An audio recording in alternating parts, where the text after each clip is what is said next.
Hi, everybody. Today is Tuesday, the 22nd of October, 2024, and you're listening to a recording of the speaker meeting from this week's Relapse and Recovery meeting. Today, I am absolutely delighted to welcome Deborah M to our meeting. Deborah came into the rooms in 1981. She comes from Chicago originally and now lives in Palm Springs, California. And she's here with us today to share her experience, strength, and hope. Take it away, Deborah.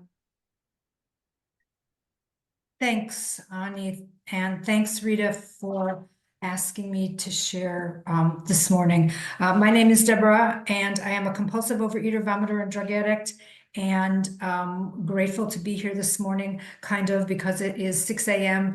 where I am, and I'm not really a morning person. I was envious of those coming in, as Rita said, on the buses from Florida, which is a whole nother story. And I'm going to share with you a really quick experience that happened just this very second that in the past would have sent me deep diving into the food. So the screen share came up to scan the QR code for the seventh tradition. And then the first thing that happened was somebody was chatting. So the black box went on top of the QR code. And then when it came up, I pressed the QR code and it took me on my phone, and I, opened the thing to PayPal, but I don't have my password in here, so I had to change my password. While I was glad the readings were long, so I'm changing the password to my grandson's names, which, mind you, when did I have a grandson? I didn't even get married until I was 56 years old. So it's like this whole thing, I don't know about you, would have sent me deep diving into the food with all these different things, and yet I changed the password. I paid the seventh tradition, and I'm still abstinent 10 minutes later. Audrey, hi. Like Rita said, I walked into the rooms of Overeaters Anonymous May 15th, 1981, and I like to say that the only two things that I did right were that I kept breathing and I kept coming back. Everything else took me a really, really long time to do. And I have today 34 years of continuous abstinence. And as I don't say bulimic, that's really like medical. I was a vomiter. I vomited the food out. I put food in and I took it out because I was unwilling to accept the consequences of putting that food in my body. So I was like, what I did was violent. I pulled food out of me, and I have pictures to show what happened. I have photos, which I'm going to share, that tell a lot. The interesting thing was that usually you have to share the photos really quickly because you're going to run out of time, but here I have a lot of time. So in 1973, that's basically what I looked like. I was pushing, getting close to 200 pounds. I stand about 5 feet tall, a little over 5 feet tall, and I was on the way up. And I'm telling you, I was binging and throwing up even at this weight. And I was standing in front of a truck there, which basically tells you the size of me. And this is a photograph actually from a family Thanksgiving about the same time. I have no idea whose crutches those are in the background. Can't remember that far. And then part of my story is, as I've said, I'm a compulsive overeater, vomiter, and drug addict. In the early 80s, actually, I went into Weight Watchers in 1973, just about right after these pictures were taken. I lost a lot of weight, and I was keeping the weight off, but then what happened was I started throwing up more because, again, I couldn't accept the responsibility. I could accept it, but I refused to accept the responsibility for the consequences of putting in 3 pounds of cashews and 4 bags of potato chips and 6 pans of ravioli.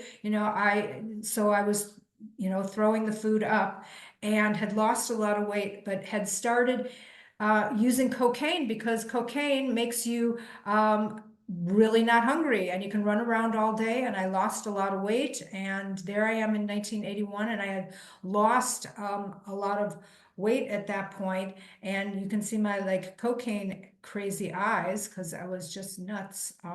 Was pretty nuts. And then came into this program shortly after that. Even though I had lost the weight, I was still eating compulsively. One can eat very compulsively on Weight Watchers with all these quote unquote free foods. So, you know, it said you could eat all the broccoli you wanted or 6 heads of lettuce. And I, as a bulimic, I'm a quantity eater. I ate pounds and pounds and things. And when I switched from heads of lettuce to pounds of cashews, you know, the calorie math doesn't add up on those two. And that's when the vomiting went off, and then the cocaine. And then this last picture is right before the pandemic and is pretty much what I look like now if I comb my hair and put some makeup on. We were going to the opera that night, and I'm going to do another screen share in just a little while. Yeah, is that one. No, I want to pull it up. Okay, that one. Okay. I want it ready when I come back. Okay, so like I said, I came into May 15th, 1981, and the only thing I did right was I kept breathing and I kept coming back. I don't know, you know, this meeting is a recovery from relapse. You know, I was listening at the beginning of the meeting when you were talking about the We Care list. I was like, oh, I still have some of those in the cabinet in another room, and how you had to explain what that was. And we passed these sheets around. We wrote our phone numbers, and you wrote sponsor after your name. And you know, that's how we stayed connected. We did those things. And listening to you talk about, you know, are the buses coming in? Well, I was in treatment twice, and I rode on those buses that went to treatment. And then you know, we were in the inpatient treatment, and we would get on the buses and drive to the out meetings, and the meetings that were going on, which was our big event. Like, oh my gosh, we're getting out of the treatment center and we get to ride on the buses.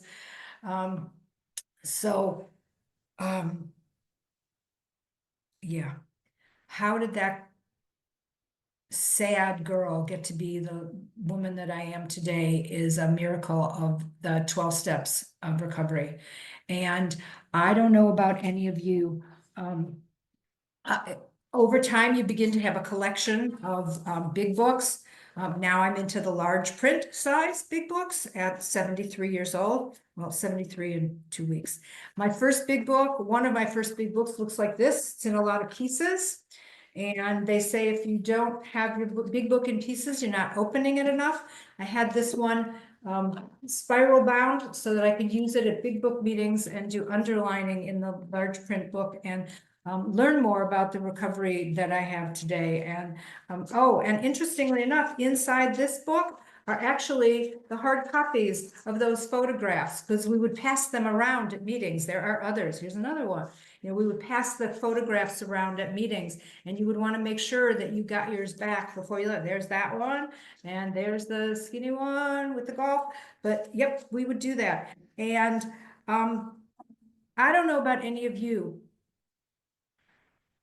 I'd be checking out at the market, and you're at the counter at the end, and you've got all your food there, and you're checking out, and you're making excuses to the checkout person about how many people are coming over and do I have enough for this bit. And you're looking at the magazines, because they have all the magazines at the end, and all those magazines have lose 10 pounds, or take this quiz and find out why your boss wants to fire you, or your mother doesn't love you, or, you know, cabbage soup diet. You're looking at these magazines for solutions. I don't know about any of you, but I was always looking for a solution. And what happened was, in this book, there's a chapter 2, and it has the title, There is a Solution. Who knew? This is the solution. There is and it doesn't say there are several solutions. It tells me there is a solution. And whether you want to choose that A as one, or there is like this is its solution, there is a solution. And it tells me here on page, where is it? Page 24. And you know, when they wrote the big book of Alcoholics Anonymous, it was like 1939, I believe. And When we type things now and we want to make a document, we can pick our font and we can underline and we can bold and well, when they were typesetting the book for Alcoholics Anonymous, the typesetting, first of all, was done by hand. And if you wanted italics, the slanted letters, you had to actually pay extra for it.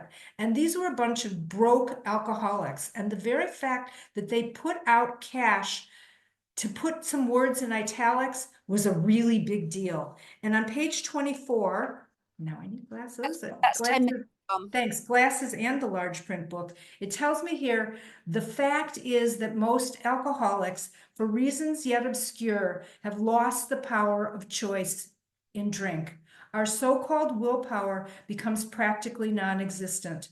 We are unable at certain times to bring into our consciousness with sufficient force the memory of the suffering and humiliation of even a week or a month ago. We are without defense against the first drink. I am without defense against the first bite. It is like getting in the boxing ring with Muhammad Ali, a brownie. For me to get in that ring, I am flat on the mat every time. I will be knocked down and out cold every single time, okay? And then it tells me the almost certain consequence, that consequence, I'm going to be knocked out by this stuff, the almost certain consequences that follow taking even a glass of beer do not crowd into the mind to deter us. If these thoughts occur, they are hazy and readily supplanted with the old threadbare idea that this time I will handle myself like other people. Anybody else have that experience? Over and over and over again, I would convince myself, okay, I can portion this out and save some for tomorrow. Whoever saved some for tomorrow? Come on, did it ever happen? No, save some. I'm going to put this part away and save some for tomorrow. No, never happened. The next page, 4 little italic words. There is a solution. And we're right in the beginning of the book. This is like page 25. They aren't talking about steps or how it works, which is in the 60s. They're just sharing their kind of experiences about, how this happened for them and why it might, why is this maybe a good idea? They're like salesmen. They're trying to sell you this. Tells me here, there is a solution. And it's one little paragraph. And in this paragraph, I've come to understand that it's really like a little mini version of the steps all in this one paragraph. And it was like, you're kind of not going to notice it because it tells me there is a solution. Almost none of us like the self-searching. Wait a minute, isn't that writing the 4th step? The leveling of our pride. Isn't that like, continuing to write the 4th and 5th step, because then it says the confession of our shortcomings, that's the 5th step, which the process requires for its successful consummation.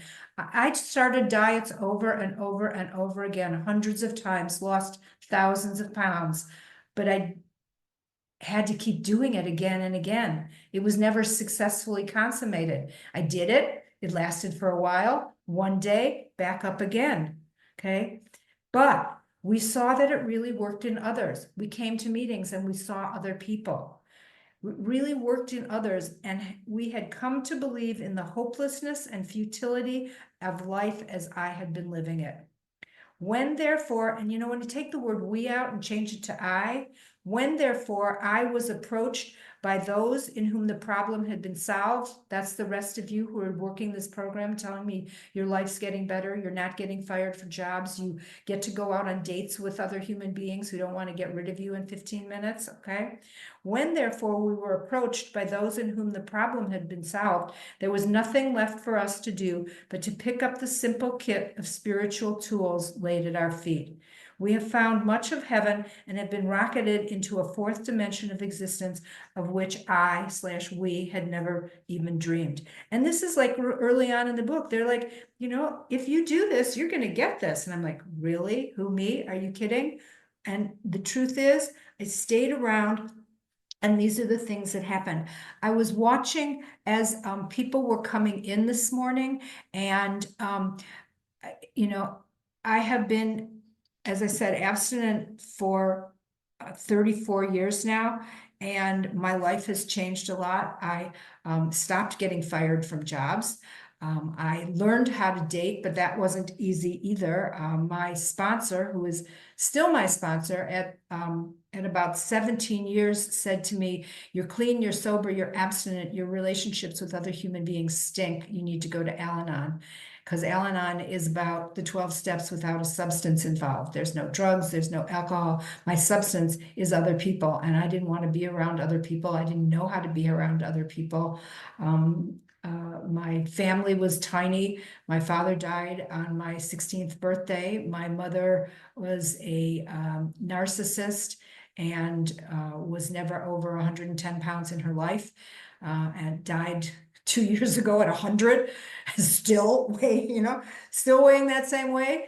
And I didn't do dating so well, and so my sponsor, who is, I said, still my sponsor, sent me to Al-Anon, and I did not like Al-Anon. Those people are not hip, slick, and cool. They are not funny. They are not edgy. I sat in the back of the room like this. I was out the door on Amen. I didn't want to have anything that those people had. They are a wimpy bunch of doormat. I mean, like, okay, now I go to Al-Anon and I have commitments at Al-Anon meetings. Okay, so I'm just saying this, how much I don't like going to Al-Anon, yet it is what made remarkable changes in my life and allowed me to learn how to date and to stay in a relationship and to eventually get married. And I want to show you two pictures, which is the other thing that I was going to show you on. So on Christmas Eve, in the year 2000, I had just moved to a new area in Los Angeles. And yeah, much like London and other big cities, if you're in like one part of the city, you don't really mix with people that are way miles and miles away, in terms of the social life. And I had moved to a new area and didn't really have a lot of friends, and we were still doing in-person meetings. And I had met this woman in Al-Anon who invited me to a Christmas Eve party, and that she threw with the man who became her husband, who was in AA, and it was one of those big open house kind of things. And I met someone that night, and we are coming up on 16 years married and 24 years together.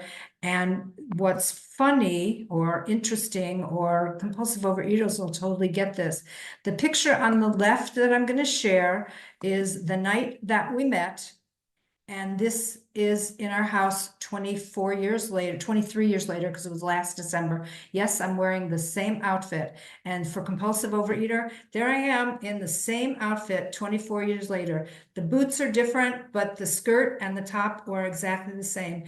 And, I'm a compulsive overeater wearing the same thing 24 years later, 23, because it's in the closet. I can put it on again this year. No, I didn't, or I won't, whatever. But what a thing. I'm wearing the same thing 23 years later. Who does that? I had some people say, gee, you keep your clothes a long time, but sometimes there's just something you really like. So, that's part of my miracles of recovery, is that I get the opportunity to rewrite the script of my life. The script of my life was going to jails, institutions, and death. Okay, that's the story. What I was doing, I continually got fired from jobs, and I am now retired after being at the same job for almost 30 years. And oddly, I'm an educator and teach the lower grades. The last school that I was at for, I said, almost 30 years was a kindergarten through 12th grade, like a college prep school. And I would have the privilege of watching children come in at 4 years old in kindergarten all the way through 12th grade, and watch them turn into wonderful young adults and keep relationships. I have relationships with some of these children today who are now married and have their own children. And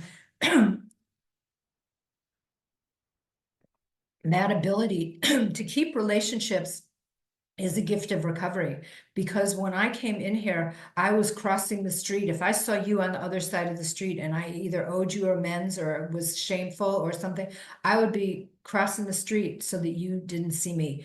And hopefully I wouldn't have to run into you. That's 20 minutes gone.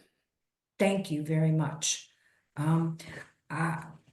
I'd love to talk some more about the book, but I don't exactly know where to jump in.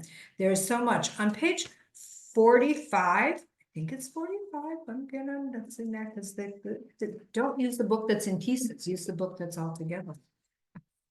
Look, okay.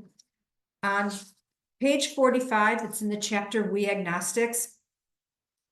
There's what I've come to understand is the thesis statement. Like, when you're in college and you're like writing a paper and you want the thesis, what's the thesis of this whole thing? The thesis statement, I have been told, is that there's a paragraph here that goes, lack of power, that was our dilemma. We had to find a power by which we could live, and it had to be a power greater than ourselves, obviously. So I wanted to thrive, not just be abstinent. Like I had lost weight, those pictures from 1981.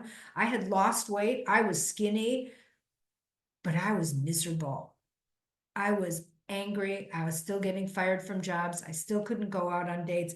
I was not just abstinent. Like abstinent is like too low a bar. I wanted to thrive. I wanted my life to be abundant. I couldn't articulate that, but it was what I kept. Each of us keep like searching. Like I'm searching for something. I think that we're a group of searchers. Like whatever it was wasn't enough. And for whatever reason, I would find my enough, my relief from pain, my relief from sadness, my hope for joy. It could be a good thing and I'd eat over it. It would be a shit thing and I'd eat over it. And over and over and over again, I did the same thing. So I wanted to thrive, not just be abstinent. So I had to find a power that was greater than myself. Obviously, that's in the book here, but where and how are we to find that power? And then the next paragraph says, well, that's exactly what this book is about. And I heard them reading and saying that when you were announcing in this meeting that you will give people books, I thought that was the most amazing, wonderful, like you're going to help people recover. That's what this program is about. We want you to stop dying in your disease.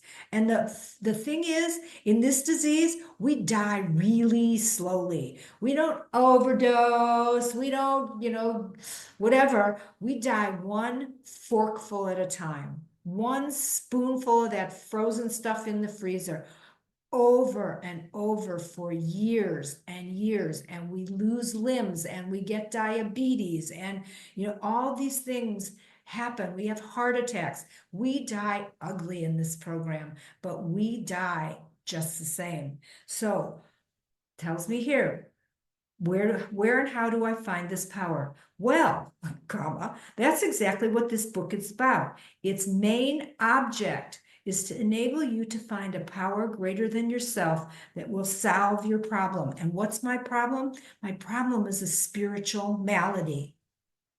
My problem is a spiritual malady. I have no faith in anything that I can't see, feel, touch, that's my malady. And I want to know the answer. I want to know, when I'm going to get fired from the next job, because it wasn't an if, it was a when. I want to know. And I have to live today. If I want these promises to come true in my life, I have to live today in the not knowing. I have to live today in the not knowing. When we first started being on Zoom in 2020, and I was asked to share, I wrote out what I was going to say because I was really nervous. And I realized that if I write out what I'm going to say, I don't get the opportunity to react to all of you in the moment, to reflect on the we care lists that you were reading about, or to reflect on that you talked about in your meetings that you give books away. Or the other thing that I was going to say, because I know I saw somebody from that identified that they were from India. I was in India last November for basically the whole month. I was abstinent in West Bengal. Ask me, I don't even like Indian food. And I was abstinent a month in India. Rita will tell you, I just came back from 3.5 weeks in the UK where I didn't get to see Rita, but I got to see Maria. And came back the 3 pounds lighter than when I left Palm Springs. And That's 5 minutes left. thank you. I get such a gift from not knowing, the willingness to not know what each of my days are going to look like. However, I am definitely one of those failing to plan is planning to fail around my food. I plan my food. Am I rigid about it? No. But do I know what my day is going to look like and where I'm going to, like, where am I going to be having lunch today? What am I going to have for lunch there? My husband, what this I didn't even know about him. You know, it's like we always look for in relationships. I'm like, if I was looking for like the cards and flowers kind of guy, I would miss all the things that he did. He would be a person who I didn't want to be in a relationship with because there's never little cute Post-its in the house. I don't get flowers from him. But somebody told me when we were dating about 3 years, and I didn't even know he did this. And at that point, the restaurant menus weren't online. He would call restaurants to find out if they had, do you have a piece of salmon? Do you have broccoli? Do you have chicken? You know, he would call restaurants to see if it was okay for me to eat there. Wow. Who does that? And he didn't tell me. It was like another friend. Don't you know he does that? I'm like, no. So if I'm looking for all the things that I think are going to make me happy, rather than see the things that come by me in my life that are such miracles. Rita and I were at the World Service Conference together in New Mexico last year, and we spent a lot of time together laughing and eating French fries. One of our favorite things, we went out for burgers and fries and abstinently.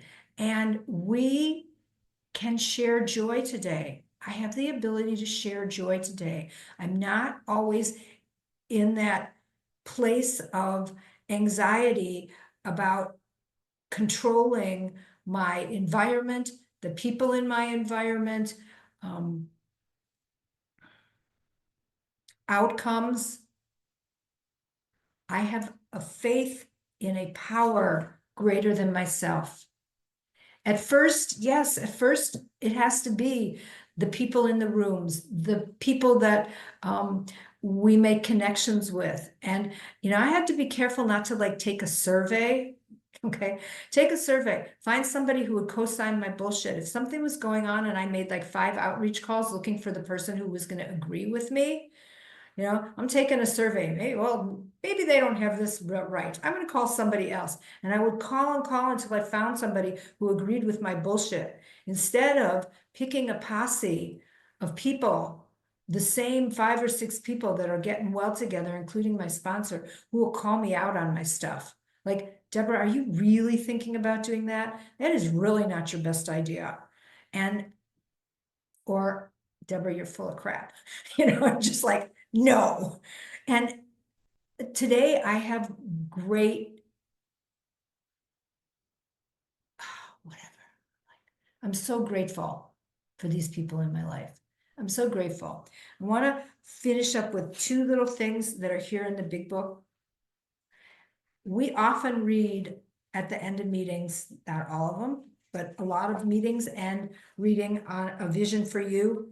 You know where it goes, our book is suggestive only, blah, blah, blah. The second paragraph of that says, and this is how cool they do this. They get the steps in like that paragraph that I read you in there is the solution, how they got the steps in. Check this out. This is the last paragraph of the book before the stories. It tells me to abandon yourself to God as you understand God. Oh, that's steps 1, 2, and 3. Admit your faults to him and to your fellows. That's 4 through 7. Clear away the wreckage of your past. That's 8 and 9. Give freely of what you find and join us. That's 10, 11, and 12. For we shall be with you in the fellowship of the Spirit, and you will surely meet some of us as you trudge the road of happy destiny. Who knew? They hit you with the 12 steps again, right there, last paragraph of the book. And in the next story, and the first one is the first story, Dr. Bob's Nightmare, on page 100 and, well, this is the large print copy. So in Dr. Bob's Nightmare. That's time. Okay, I just finished with these 4 little things here. It says, I spend a great deal of time passing on what I learned to others who want it and need it badly. I do it for 4 reasons. It is a sense of duty. It is a pleasure, because in doing so, I am paying my debt to the man who took time to pass it on to me. And number 4, because every time I do it, I take out a little more insurance for myself against a possible slip. Thank you for asking me to be here with you this morning.